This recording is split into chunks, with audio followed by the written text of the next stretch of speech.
Organic farming is steadily increasing. That's good. Pour parler d'agriculture et d'Europe à la jeunesse. Der Klimawandel erfasst immer weitere Teile der Welt. Farmers help us bring nature back and preserve biodiversity. Ceux qui sont dans le rouge s'en sortent quand ils font plus vert. La qualité dans ce pays, elle doit être là pour tous. Welcome back to Food for Europe. This podcast is the third in a mini-series on the key elements of the European Union's Common Agricultural Policy. In this episode, we're looking at farming as a business and a livelihood, the economic dimension. First and foremost, farmers are entrepreneurs, but they're working in a profession that's at the mercy of everything from the weather to global geopolitics. The European Union supports farmers' livelihoods through the single farm payment. But beyond that, there are budgetary resources available to help farmers become better business people and to guide farms towards greater profitability. First, welcome to Iman Boot, Team Leader on Economic Sustainability from DG AGRI. Thank you. Pleasure to be here. Iman, we've made podcasts on the environmental and social elements of the CAP. We focus so much on the environment in particular. Are we forgetting that farming is first and foremost about business and livelihoods? Nowadays, there's so much attention for the environment and climate, but the CAP is creating a whole framework for the farming economy to function. Think about the external protection against world markets, so the tariff borders. This is an important element. Secondly, we define markets at European level. And by doing so, you create the internal market, and that has an enormous impact for farming. When you look at the budget, when you talk about subsidies, still roughly half of the budget simply goes to farm income support. So the economic aspects are not forgotten at all. And in this programme, we're going to be looking at farm advisory services. Iman, why are these so important? When you think about farming now, farming is changing rapidly because of different reasons. Think about the climate. Market is changing quite fast and farmers have to react.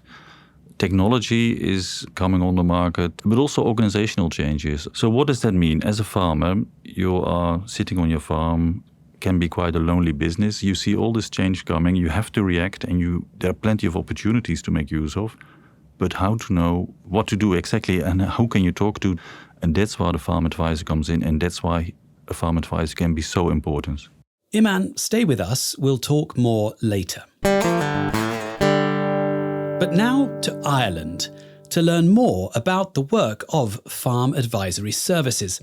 Let me introduce you to Phil Stewart. So we're here in County Longford. So we are in you could say the North Midlands, where we farm. We are literally beside the bog. So you go from low-lying, moory kind of ground, then up into heavy clay kind of ground that can be quite stony with limestone, and all the land runs into bog. And the bog is peat. It's relatively flat, low-lying land. Generally is always on the wetter side than the drier side of things. We're farming, I think it's around 450 acres, a mix of rented and owned land. We're dairy calf to beef farmers, so this year we reared 246 calves.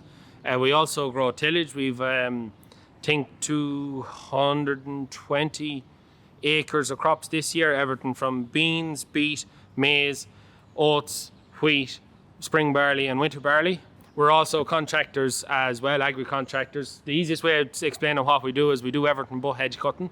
We also have a farm shop where we sell our beef. That's kind of the outline of what we do on the farm.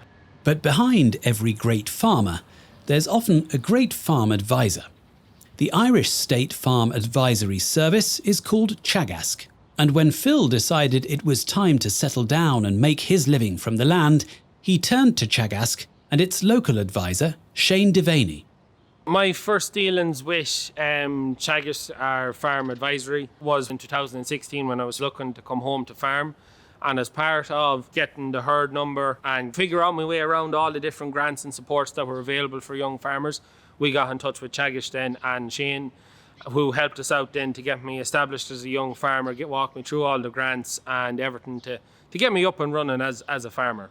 One of the many notable aspects of Teagasc is that it not only provides advice and support to individual farmers, but organises networking activities so that farmers can learn best practices from each other in groups, as Phil explains.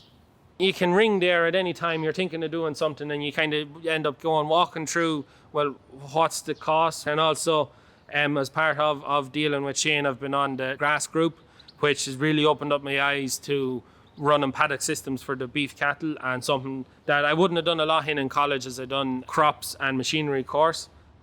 So it was really an eye-opener to see how to do it, go on different farms, see how to do it efficiently, and then Shane gave me a hand in kind of walking through setting up the paddocks, how to measure grass, and just really double down on our grass efficiency, which makes a huge difference when you're trying to get cheap weight onto cattle, which ultimately that's the bottom line. The cheaper you can get weight on the cattle, the better.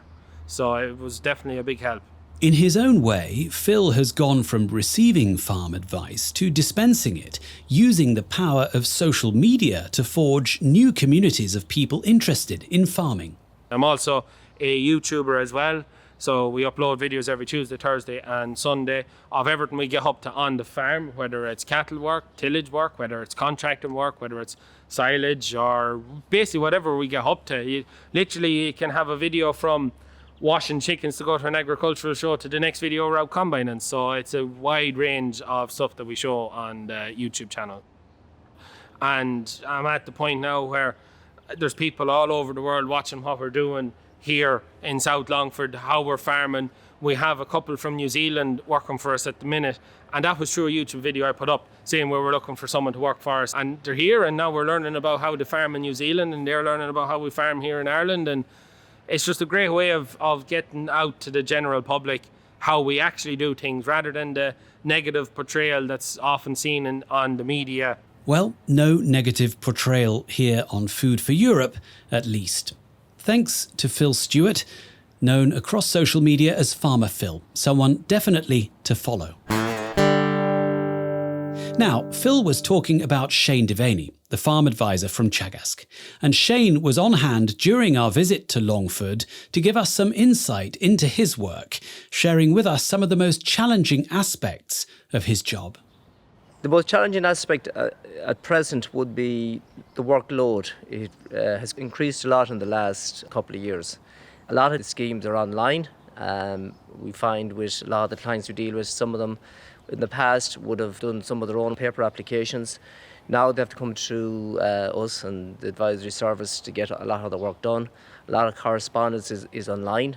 So that has made things a lot busier in the work you have with them particular clients. Also, there's a lot of changes happening at the moment in relation to environment, new technologies. You hear about Philip there all about his YouTube channel and how well it's going. So, big aspect on social media at the moment.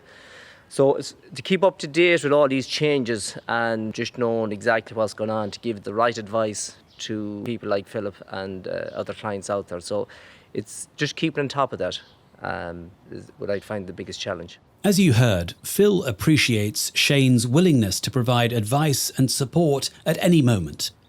But as Phil's expertise as a farmer has grown, Shane has come to rely on him to spread the impact of Teagasc's work even wider. Most rewarding is where you deal with people, I suppose, like the Stewarts here and Philip and his family. So anytime I would have asked Philip, look, could he do something for us, whether it be an article in a local newspaper, whether it be hold a discussion group, hold a farm walk. They have been more than forthcoming when it comes to doing that. So they like doing it, they have a good community around them. They do a lot of good things here on the farm. And I suppose when it comes to sharing information, there's no nonsense. So look, it's told as it is, which people appreciate. Not all farmers are as proactive as Phil. That's why there's a lot of focus in Teagasc on the discussion groups and farm walks that Shane mentioned. In this way, advice and support are passed on farmer to farmer, which can make things easier for those farmers who, for whatever reason, feel reluctant to ask an advisory service for inputs. I would have discovered through discussion groups where basically you'd have a group of farmers, of 10 or 15 farmers out in a farm walk, and some farmers will do a lot of talking and some others will say very little until they get to know the other people in the group. And usually you'd find out after the meeting and talking to them, they'd say, well, look, I thought I was doing things wrong, and then I come here and I see, look, I'm not doing things too bad at all. So sometimes they're afraid maybe to make themselves look bad, that they don't know enough. Thanks to Shane Devaney there, and to our reporter Simon O'Reilly, who went to meet Shane and Farmer Phil on the Stewart family farm in beautiful Longford. To get a broader view of the work of Teagasc, I spoke to Barry Caslin, an energy and rural development specialist from the agency. And I began by asking him to tell us more about Teagasc itself. Teagasc is the Irish Agriculture and Food Development Authority. So it's a Gaelic word meaning knowledge or information. So we're a national public body, and we provide integrated research, advisory and education, and also training services to the Irish ag-food industry. I think it's quite unique across Europe to have research and advisory and education all together under the one umbrella. We deal with 45,000 clients, but we have a wider reach than that because of our public remit. We organise national events, public events. So we will be reaching out to 120,000 farmers right across the Republic of Ireland. Agriculture is more important to the economies of some EU member states than others. Give us a sense of the place of farming in Irish society. It's very, very important in Ireland. In 2022, Ireland exported €18.7 billion worth of agri-food. Also in 2022, the main dairy cooperatives had a turnover of €8.5 billion. And the agri-food value chain that contributed just over €21 billion in 2022. The sector employs over 163,000 people, which is just over 7% of the total workforce on the island. But we export our in-demand produce to over 180 different countries. What are the main challenges for your organisation, given the critical importance of farming to social cohesion and livelihoods in Ireland that you mentioned there? We're trying to really lead at the moment and develop farm viability amidst the challenge of climate, biodiversity, and water quality challenges. We have a lot more clients to deal with. But I suppose the rate of increase in client numbers per advisor isn't really that sustainable from either the perspective of workload or service quality. And it's a major challenge within the advisory services at the moment. There is a private advisory service, but Teagasc has a public good as well. Its advantage is that it's providing services that maybe a private advisory service wouldn't do, in the areas of maybe, climate change, promoting the health and safety on farms, tackling poverty reduction, delivering services to smaller family operated farms who would be, I suppose, unlikely to be reached by the private service. You mentioned climate action. How are you approaching that goal in the context of supporting farmers' incomes and farm viability? We have a requirement to reduce our greenhouse gas emissions within the agricultural sector by 25% by 2030. So this is quite a big challenge. So that's why we've developed a network of signpost demonstration farms and also a network of 21 advisors appointed in this area specifically. So participating farmers in this programme, and as a public good, there's no charge for it. They're going to be given the opportunity to commit to taking actions on their farm. And it's supported by a digital platform called AgNav. And that's going to allow farmers to see and also to understand their carbon emissions and I suppose their sequestration profile on their farm as a baseline on which they can act, also while maintaining farm profitability. Are you finding that farmers are enthusiastic adopters of digital tools to help them farm more efficiently? Digital technologies are really transforming the everyday lives of many people, right, not just in Ireland, but right across the globe. And this is quite, I suppose, a big challenge for us because digital skills are becoming an essential element of a modern advisory service and practice. And so there's a wide variety of digital tools available to the farm advisors. Most of them are underutilized, unfortunately. And I suppose farm advisors should be playing a key role in providing the support to motivate farmers to adopt these type of technologies. But I think that the digital divide is very apparent also in advisory services, and not just in Ireland, but right across Europe. Barry Caslin there from Teagasc. Thanks to him for his help in making our report from Ireland. Now, back to Iman Boot from DG AGRI. Iman, what in particular stands out for you from our report? Two things struck me. Very interesting to see what they're doing. Phil mentioned on being a member of a sort of peer group. So they discuss with other farmers. And I think this exactly shows, and this is my experience as well, farmers really want to hear from other farmers. They want to see what others are doing. You learn far more from other farmers than from anybody else. The second thing that struck me was there's really lots of technology around, digital technology, not used sufficiently, or not the take-up is not there, which is a pity, of course. Looking at the bigger picture, what kind of interventions does the Commission support to boost farm profitability and sustainable livelihoods? Essentially, we just make money available, and then we help member states compare to see what other member states are doing. You can support investments, that's a simple thing. You can support cooperation measures, so farmers coming together, doing things together. Farm advice can be subsidized. You can have sort of cooperatives coming together that is supported, it can be supported as well with money. So there's a whole package of interventions that can be supported, but it all depends on what the member state has programmed. Barry also mentioned that he's working a lot on helping farmers to become more environmentally responsible. So can the CAP clean up the environment and protect the livelihoods of farmers at the same time in a country like Ireland, which is so dependent on agriculture? I think the first thing to realize is that exactly because you want to preserve the environment, you need farmers. If you want to have farmers, the farmers need to have a decent living, because otherwise they will go out of business. For me, that is a key issue. Secondly, there are, of course, when we just mentioned digital technologies, most technologies that are on the market now are about making your production more efficient. So you use less fertilizer, less pesticide, less fuel to get the same output or even a slightly higher harvest. So you have both an economic benefit and an environmental benefit. I don't think there's always a contradiction.